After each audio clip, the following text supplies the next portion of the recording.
Olá, boa noite. Este é o Conversas Cruzadas aqui na TV Com, canal 36 da NET. Grande Florianópolis. As cidades que formam a região estão muito próximas.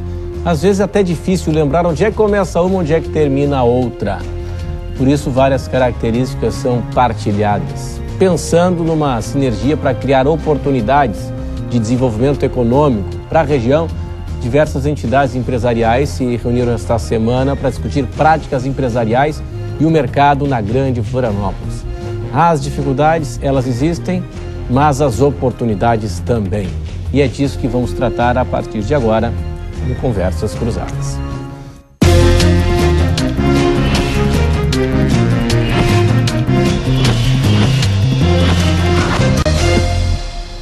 Hoje nós estamos na companhia do diretor da Associação Comercial e Industrial de Biguaçu, Rodrigo de Carvalho. Também aqui conosco o presidente da Enflo CDL São José, Marcos Antônio Cardoso Souza. O programa recebe ainda o presidente da Associação Comercial e Industrial de Palhoça, Leandro Porto da Rosa, e também Sander Demira, que é presidente da Associação Comercial e Industrial de Florianópolis. Senhores, obrigado pela atenção, pela presença de todos hoje aqui conosco. No Conversas Cruzadas tem um oferecimento de Ibagi, 45 anos. Conheça a agência Trindade na Lauro Linhares. Beba água mineral Santa Rita, leve para a sua vida. Me chamou a atenção, lendo, até ela participou do evento ontem, né? A nossa colega Estela Benetti, do Diário Catarinense, trouxe uma informação estarrecedora, né?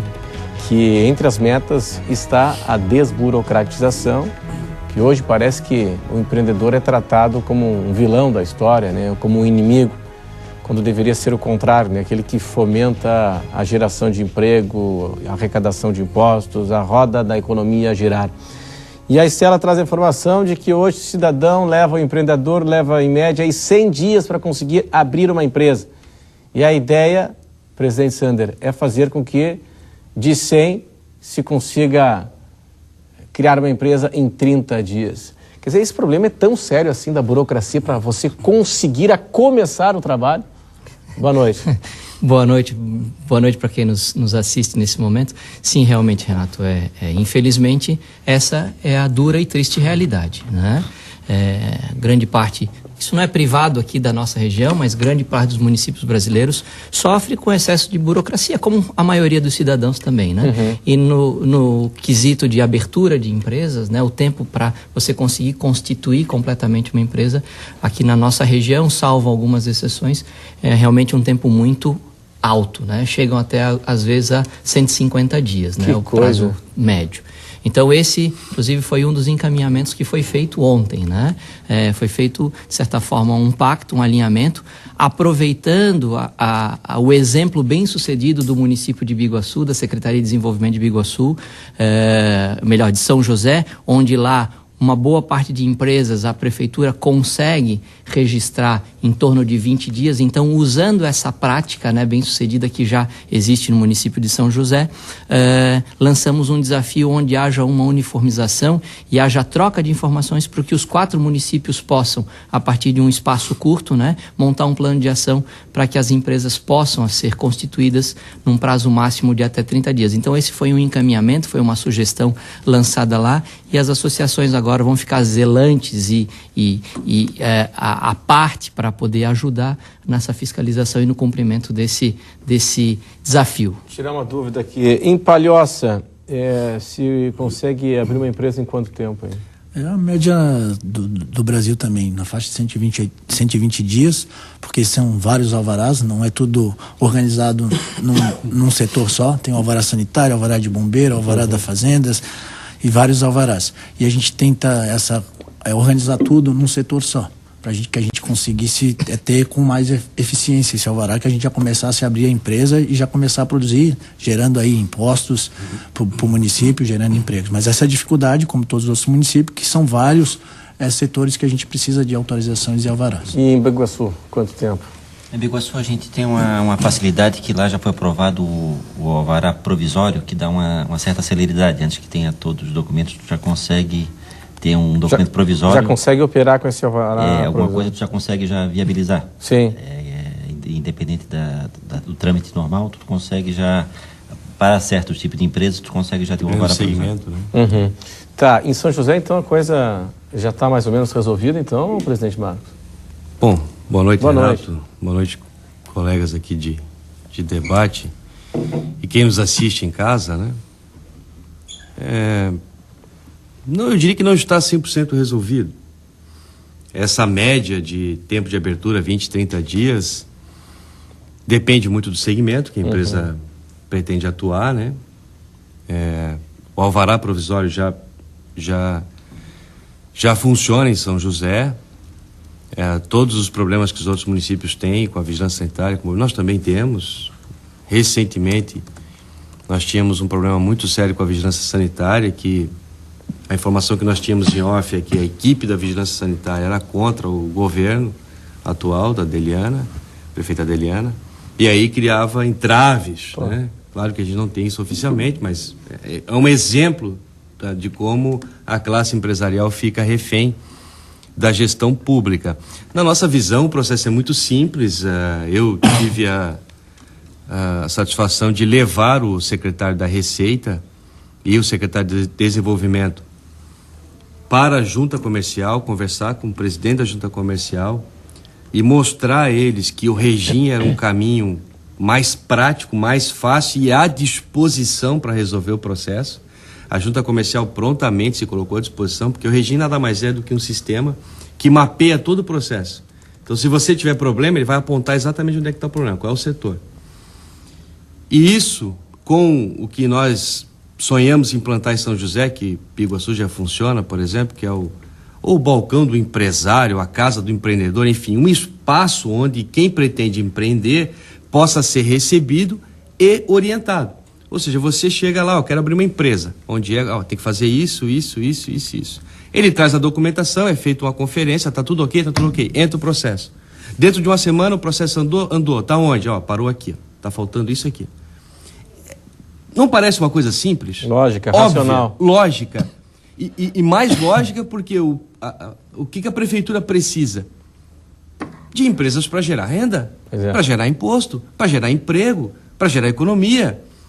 Para que criar entrave? Então são coisas simples, que eu acredito que por iniciativa da ACIF, esse foi um evento que vai permitir com que esses secretários mantenham daqui para frente uma linha de comunicação mais próxima, troquem essas experiências. Eu disse isso várias vezes em São José, eu não quero que vocês inventem nada, não quero que vocês invistam, eu quero que vocês, por exemplo, que na época o grande exemplo era Jaraguá do Sul, vão a Jaraguá do Sul e perguntem como é feito.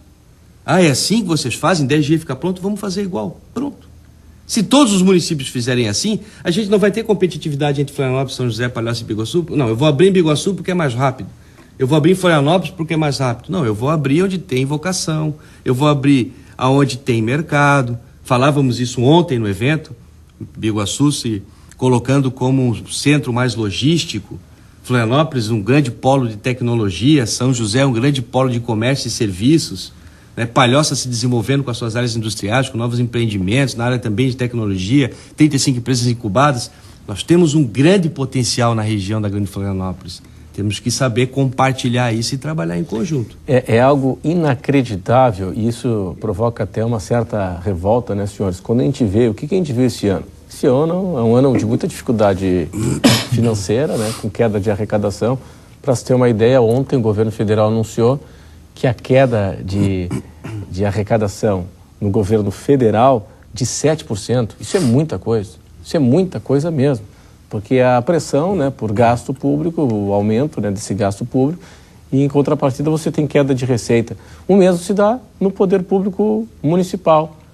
Quando nós temos aí uma queda de arrecadação, aí os prefeitos vêm para a imprensa para reclamar que, olha, não dá para pedir aumento, que a gente não tem que mudar. Enfim, eles reclamam que a economia está estagnada e que a arrecadação está em baixa. Mas em contrapartida, o cidadão que quer empreender enfrenta tudo quanto é tipo de dificuldade. Foi justamente essa uma das justificativas do encontro de ontem, né, Renato? De ter essa lógica é invertida, né? O caminho mais fácil, mais natural, num momento difícil como esse, onde os municípios sim precisam arrecadar, precisam fazer frente às suas responsabilidades, é normal a gente ver um anúncio de um parcelamento de débito, né? Sim. E é comum a gente ver um anúncio de aumento tributário. Quando, na nossa ótica, o que tem que ser incentivado é que haja a geração e o crescimento econômico de uma forma espontânea, de uma forma orgânica, de uma forma planejada. Então, que justamente o poder público invista e faça esse olhar para quem faz essa atividade produtiva alavancar, né? Então, a desburocratização das empresas, né, é importante, dar segurança jurídica para que os empreendimentos possam ser estruturados. Por exemplo, um shopping center, por exemplo, que a gente tem espalhado no estado inteiro, que se implanta, quantos negócios são implantados lá, quantos empregos são gerados, quanto resultado, inclusive, do ponto de vista de arrecadação tributária para o município é produzido também. Então, é uma ótica que precisa ser invertida, né? Então, de criar um avanço nas políticas públicas de desenvolvimento econômico para que todos saiam beneficiados. O poder público, inclusive, o munícipe, inclusive, né? Então, é um jogo de ganha e ganha. Por isso, a nossa insatisfação em não perceber que as coisas acontecem de forma mais acelerada, porque nos parece um assunto relativamente fácil, né? E que todos têm interesse em ver prosperado. E que não há pedido de favor, né? Não. Exatamente. Isso tem que ficar claro. Sim, é um direito. Não é um pedido, não, está previsto na Lei Geral da Micro e Pequena Empresa. E agora, recentemente, vamos ser redundante aqui, com a simplificação do simples, promovida pelo que tem status de ministério, né, a FIF Domingos. Secretaria do Microempresário. Secretaria de Microempresário. É a simplificação do simples. E qual é o grande mote? Desburocratização. A Junta Comercial em Santa Catarina alega que em 48 horas consegue aprovar um contrato social. Muito bem, mas não é só esse passo. Sim. A facilitação do alvará, por exemplo, para abertura de escritório de contabilidade, para abertura de escritório de advocacia. É óbvio que é completamente diferente para a abertura de um posto de gasolina. Que ainda precisa de alvará sanitário para o escritório de contabilidade? Então, um escritório de consultoria? Isso. Precisa ainda? O que a gente diz precisa, o que a gente diz à prefeitura é: você não tem capacidade de fiscalizar todos os alvarás que precisam ser emitidos, não tem problema. Cria prioridades, fiscaliza do mais complexo para o menos complexo, e aquele que é menos complexo diz o seguinte: olha, essas são as regras, você cumpre? Eu cumpro, então assina aqui. A partir do momento que eu for fiscalizar daqui a 30 dias, 40 dias, 200 dias, se tiver erro, eu fecho sumariamente. Né? Esse é o modelo americano. Ponto. Parte do princípio da boa fé, ele vai fazer a coisa correta. O modelo americano é assim. E se não fizer, vai ser penalizado. Ponto. Ontem no evento lá tem um ponto discutido, é que a própria prefeitura, o gestor público, não dá importância para a Secretaria de Desenvolvimento, né? A gente escutou isso de um secretário ontem lá. O de Florianópolis falou que tinha 8 anos a Secretaria de Desenvolvimento. Exatamente. E o de Palhaço falou que é a quinta roda da prefeitura e que fica a dificuldade, né? Tem tanta atenção e é onde faz o município crescer, né? O desenvolvimento econômico local. Né? Então a gente fica até com esse receio do gestor público de não dar essa tão importância para o desenvolvimento, para o empresário que fica ali o desenvolvimento da cidade, o crescimento acima de tudo, e nesse momento de dificuldade de receita. Aí cria mais imposto, cria dificuldade e podendo dar espaço para a gente trabalhar e crescer ainda mais. Né? Bom, para daqui a pouco, depois do intervalo, eu queria saber se está entre os principais, se não o principal entrave do empreendedor, a questão da contratação de pessoal. Hoje se percebe que o empresário ele tem medo de contratar, muitas vezes, em função das amarras trabalhistas. Eu estava conversando com uma empresária agora há pouco, de um empreendimento que ela tem aí há 3 anos em Florianópolis, e por lá já passaram 50 funcionários, até ela conseguir formar uma equipe de 8 pessoas, capacitadas, qualificadas, enfim, mas passaram por lá 50 funcionários. E tem um custo disso, né?